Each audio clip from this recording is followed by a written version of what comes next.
अब एक प्रलय का आगमन होने वाला था, जिससे भीषण बाढ़ पूरे जीवों को नष्ट कर एक नए युग में परिवर्तित होने वाला था। कहते हैं एक युग ब्रह्मा जी के एक दिन के बराबर होता है, और जब ब्रह्मा जी सो जाते हैं तो युग बदल कर नया युग शुरू होता है। सतयुग के अंत में जब ब्रह्मा जी सोते हैं, ठीक उसी समय हयग्रीव नामक असुर ब्रह्मा जी के नाक से उत्पन्न हुआ। असुर हयग्रीव ने देखा कि ब्रह्मा सो रहे हैं, तभी उसकी नजर वेदों पर पड़ी। उसे लगा इनका ज्ञान प्राप्त होने पर मैं अधिक बलशाली और हर ज्ञान से रूबरू हो जाऊंगा, तो वह वेदों को लेकर समुद्र की गहराई में छिप गया।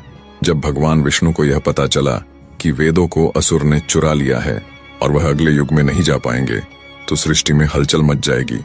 रक्षक होने के नाते भगवान ने इसे बचाने का निर्णय लिया। तभी भगवान ने देखा कि राजा मनु बहुत लंबे समय से मेरी तपस्या कर रहा है। विष्णु भगवान ने उसे ही अगले युग के लिए चुना। अब यहाँ रोज की तरह राजा मनु नदी किनारे पहुंचे और जल को हाथ में लेकर विष्णु भगवान का स्मरण कर उन्हें जल अर्पित कर रहे थे। जैसे ही दोबारा जल लिया और भगवान विष्णु का नाम स्मरण किया, तो एक आवाज आई, हे महान राजा, मुझे पुनः नदी में प्रवाहित मत करो। मनु ने जैसे ही अपने हाथों में देखा तो हाथों में एक छोटी मछली थी। मछली ने फिर मनु से कहा, राजा कृपा करो, मुझे पुनः नदी में प्रवाहित मत करो। इस पानी में कई बड़ी मछलियां हैं जो मुझे निगल जाएंगी। मनु ने दया भाव से उस मछली को देखा। राजा का कर्तव्य होता है कि जो भी जीव उसके पास मदद के लिए आते हैं, उसकी हिफाजत करना फर्ज बनता है। मनु ने उस छोटी मछली को अपने कमंडल में रख लिया और तपस्या में लीन हो गए। रात्रि में अपनी तपस्या विराम के बाद अपने महल पहुंचे और उस मछली को कमंडल में ही रखा और शयन के लिए चले गए। जब अगली सुबह हुई तो मछली जोर से बोली, मेरी मदद करो, तुम्हारे कमंडल में मेरा दम घुट रहा है। मनु दौड़कर अपने कमंडल के पास गया।